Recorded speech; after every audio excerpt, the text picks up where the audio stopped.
Everybody deserves to get a dance, even if you're somewhere where nobody knows you. So let me tell you how to do that.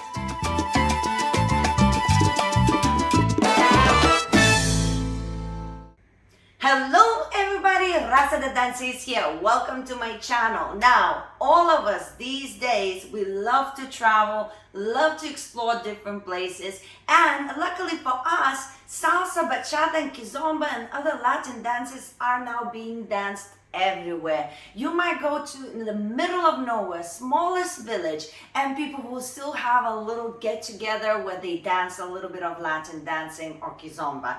So it's so popular that a lot of the people who dance, they love to go to different countries, explore the culture, and then find a night where they could dance. But a lot of the times I hear from my students, they go there and they feel whether intimidated to ask people to dance because they're kind of like ignoring them, or they feel like because they don't know that person, they try to stay away from them. So I am here to give you some good tips because I travel, I go to places to dance all the time.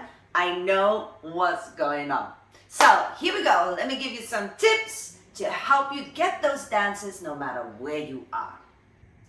Tip number one, I say this in all of my videos when I try to help you out with your dances. Go into the classes before the social dancing starts. If you have an opportunity and you're traveling and you find out a place where it has good social and you want to check it out, find out what time are the evening classes. All of the socials, no matter where you go in the world, they have a little fun class at least before the night starts.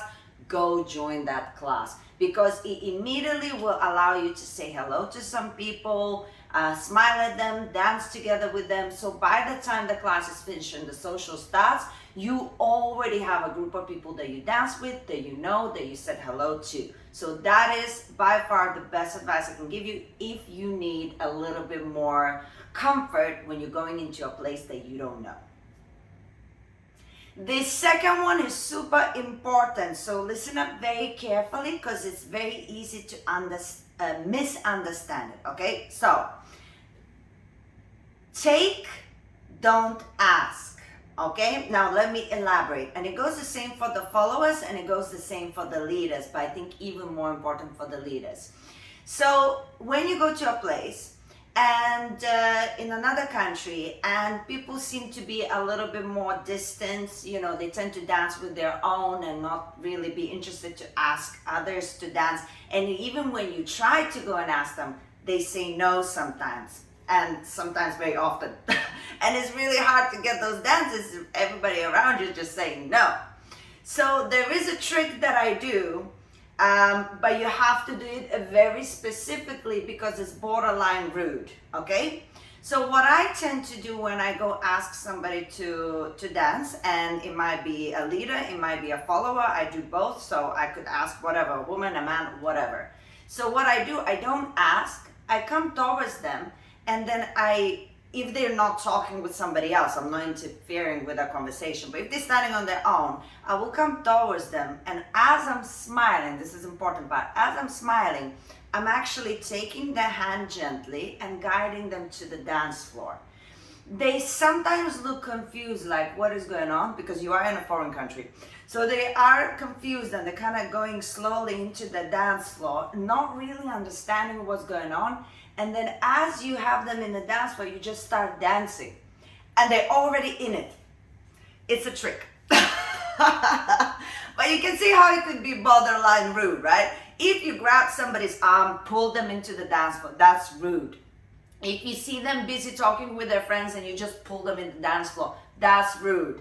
But if they're standing on their own by the dance floor, and as you're smiling, you gently take their hand and gently guide them to the dance floor, they tend to be extremely confused. And you kind of trick them into getting onto the dance floor. And I promise you, you only need one or two people from the locals to start dancing with you till everybody else will start saying yes. Does that make sense? So it's a little bit cheeky, but that's what I do. If I go somewhere and people just say no, I'll be like, okay. Trick them. This is another point that is very important. When you get your first dance, make sure that you actually show off your movement. Don't go overboard because you might scare some people. You might be in a place where they're a little bit more conservative with their dancing, but try to show off your movement. Try to do a little footwork here and there or some styling in the meantime, something, but try to be a little bit noticed. If you notice and you get that first dance, you more likely have other people interested to dance with you. And also, if you have any friends that are going with you, ask them to always, the first dance, to dance with you somewhere in the middle of the dance floor where you can tell that everybody can see, so that you can basically show off. Yes? Not crazy where you're going, look at this, yes? Nice and composed, but you want to show that, look, this is what I've got. Don't be afraid to smile and, give a little bit more movement, because that might actually influence other people and they'll be like, that person knows how to do this. Let's ask them to dance. Believe it or not, what you wear is important. When you're going to dance in another country, especially in a new place, you don't know what to expect. So you want to kind of be somewhere like a neutral but cool position. So what does that mean? I would say go more, if you are a guy, go more for like a t-shirt and jeans or jean shorts or something that would be kind of like a smart casual situation. So not like going to the beach, maybe something a little bit more fancier, but try not to wear like a shirt and pants and unless you want to draw that kind of attention. If you want to draw attention and you're wearing something like really out there and you dolling up, like crazy, then you better have the skills to back it off. Because if you're a mediocre dancer, I say just look, like you look after yourself, but something smart casual. Smart casual is just good for most of the places, right? If you're going, especially in some beachy destinations, smart casual is always good to go. For the followers, try to also, I know as girls, sometimes we go like, oh my God, I'm going out. So we just, we do the best we can and the most.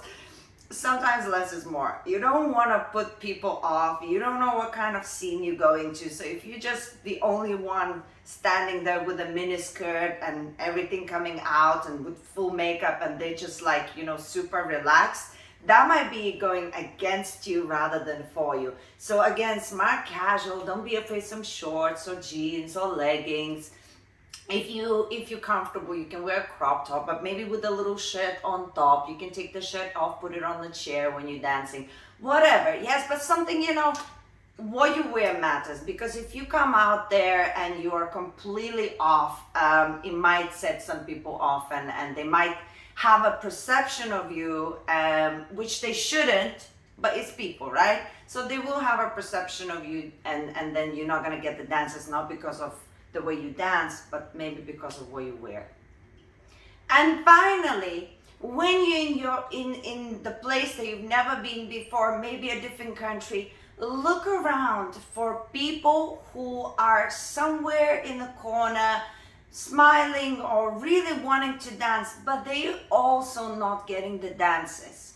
Why don't you be the one to actually search for those people and ask them to dance? Because they would love to dance, but they're not being asked as well. And when you're in your own country and your own clubs, how sometimes it is that some people don't get the dances. Anywhere you go is the same. There are always those people who get less dances. So it's such a wonderful, satisfying feeling to actually go to a foreign country and also to watch out for those people and ask them to dance. So then you know that you're doing something nice. Also, you are getting the dances, and also other people will see it and completely look at you a different way. So that's another thing that I think is super important when you're going out dancing somewhere you've never been. Watch out for those people who also really want to dance and usually don't get to dance. Thank you guys for watching. You know I love to travel and dance in different places, so hopefully these tips are good for you. Now, if you have some secrets, please use the comments and share. We all will use them and benefit from them. Now, guys, I'm gonna leave you with some other videos that you can actually look into, how to prepare for a congress, what to do when you're in a different place. Keep on watching them, exploring them, and expanding your mind. Now, subscribe if you haven't, and I'll see you very soon. Mwah!